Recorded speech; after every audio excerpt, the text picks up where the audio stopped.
Hi friends, நான் உங்கள் ரித்திக். இன்னைக்கு நம்ம என்ன பார்க்க பார்த்தோம்னா திருமூர்த்திமலை டேமை பற்றி தான் பார்க்க போகிறோம். இந்த டேம் 1967 கட்டப்பட்டது. இந்த டேம் வந்து மீன் உற்பத்தி பண்ணுவாங்க இந்த இடத்துலேருந்து. ப்ளஸ் இந்த இடத்துல தண்ணியிலேருந்து மின்சாரம் எடுப்பாங்க. 1950 மெகாவாட் அளவுக்கு இது ஒரு நாளைக்கு கொடுத்தாலும் மேற்கு தொடர்ச்சி மலையிலேருந்து வருகிற எல்லா தண்ணியும் இங்கே தான் சேர்த்து வச்சுருப்பாங்க. பாஸ்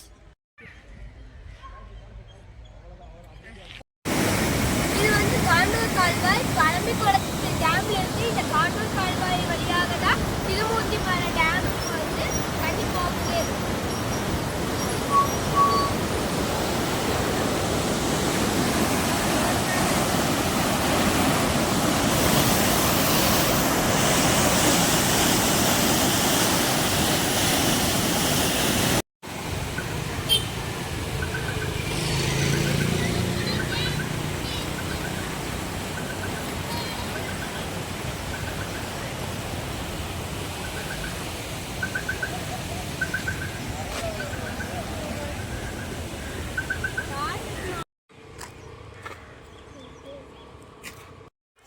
நன்றி, வணக்கம்.